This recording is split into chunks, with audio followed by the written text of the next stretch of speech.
Hello, this is Dr. Grande. Today's question is, can I analyze the Friends reunion show? Just a reminder, I'm not diagnosing anybody in this video, only speculating about what could be happening in a situation like this. If you enjoyed this video, please like it, subscribe to my channel, and consider supporting me on Patreon. I'll put the link to Patreon in the description for this video. So to start off, I will issue a spoiler alert for the television series Friends and the reunion show. Friends was an exceedingly popular television series that ran from 1994 to 2004, which featured 6 main characters played by the actors David Schwimmer, Jennifer Aniston, Matthew Perry, Courtney Cox, Matt LeBlanc, and Lisa Kudrow. Their corresponding characters were Ross, Rachel, Chandler, Monica, Joey, and Phoebe. The show explored the lives of these 6 friends who lived in New York City as they moved from their early 20s to their early 30s. They had many adventures related to romance, career, and friendships.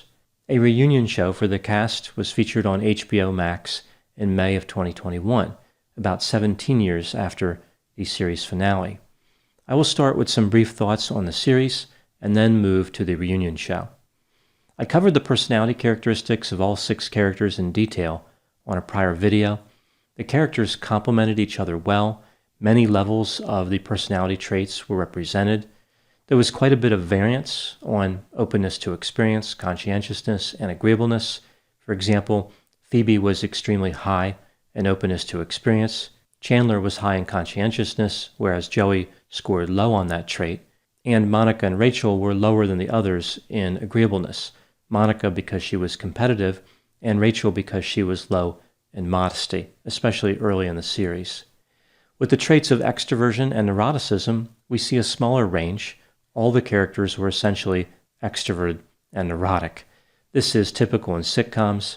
Extroversion needs to be high so that the person can interact with others. They can talk. They can do things that would attract attention and make a television show interesting. Neuroticism is necessary for drama. It creates the conflict that keeps the storyline moving forward. When you take into account the quality of the writing to maintain the personalities and the level of acting, we see there really was a chemistry on the set. I think that Friends might have been the best situation comedy that was ever made. It came together as far as humor, but there was also a tenderness and authenticity to the relationships. Now moving to the reunion show. When the series wrapped up in 2004, the finale was handled very well. I think the writers and the actors gave the audience what they were looking for. All 6 characters were in a good place as they continued to the next chapter of their lives. They grew as people. They developed relationships and insight. They learned what they needed to move forward, and it was time to go. In addition to the characters, the actors continued their careers with varying levels of success. Jennifer Aniston, of course, seems to have had the most success, but all of the actors have kept working. We see they've been in many movies and television series, and they are fairly well regarded. It was probably clear to the actors, as it was to others, that even though they had been successful after Friends, their time on Friends was clearly special, a period of time that cannot be revisited. They did something that they can't repeat. Just like the characters, the actors have to move on as well. I think this is where the idea of a reunion show really comes in. In a way, the show Friends created parallel worlds, the world of the characters and the world of the actors. A fictional story that has concluded, and a real story that continues. The characters can't speak to us anymore, but the actors can, which brings up several questions. What about their feelings when they were on Friends, and their feelings now? Can they tell us anything about their time on the show that we didn't know? What does it feel like to have been on the show and look back 17 years later? Here's why I think so many people had those questions, and why the reunion show was significant. Many people, like me, watched Friends in real time when it aired on television. In 1994, I was 22 years old, pretty close to the same age as the characters and the actors who played the characters. It was easy to relate to their experiences. It felt as though they were telling an important story that had practical significance. Their journey was one that could help the audience face various transitions to develop and move forward through different experiences. Therefore, I think the natural question for the audience goes back to what I said before. What was the experience for the actors? Did they feel the same way about that time in their lives? Did they appreciate the show? Did they understand how important the show was at a cultural level, or was that something they would only realize later on?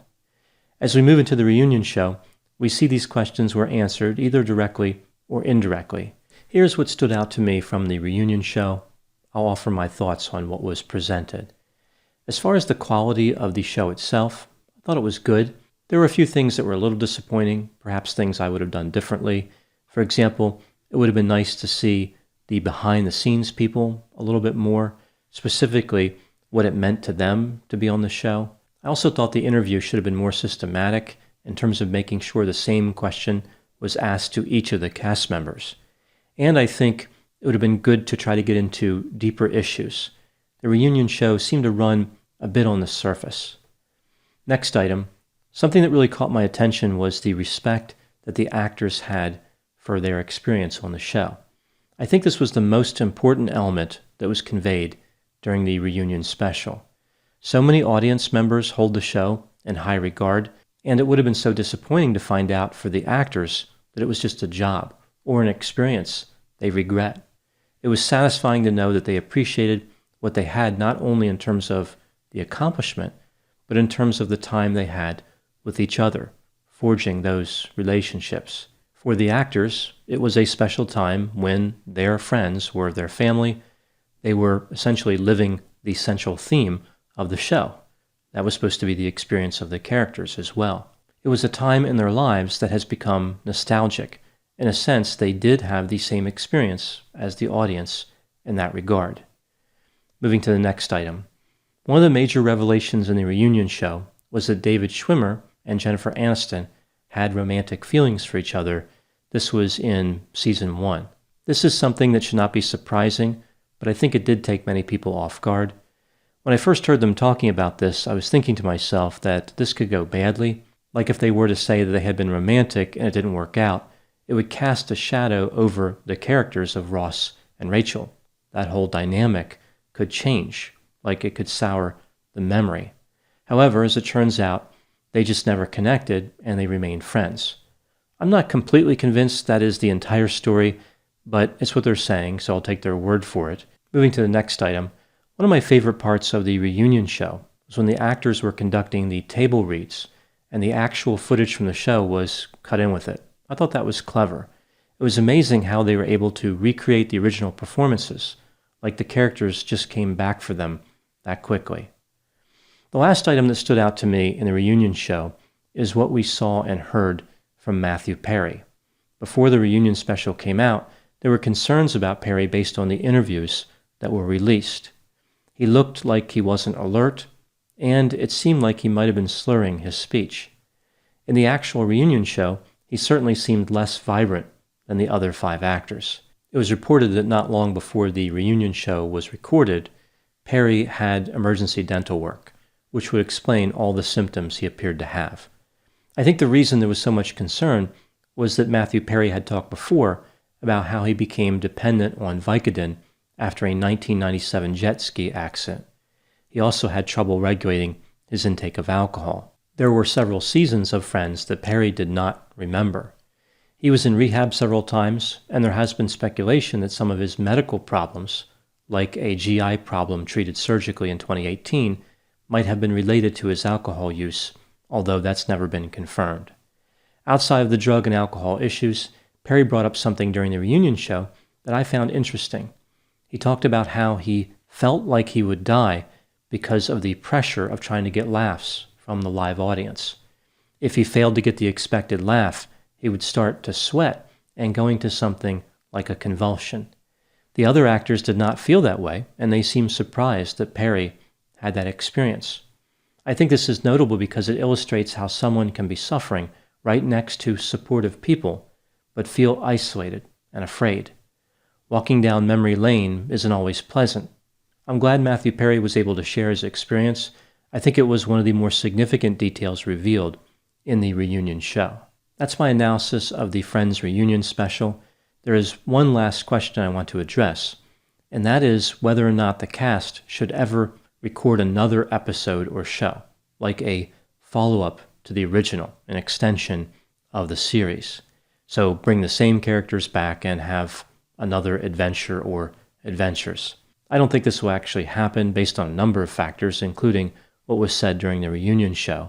So the question may be academic, but I would say that they probably should not. I liked the way the series concluded.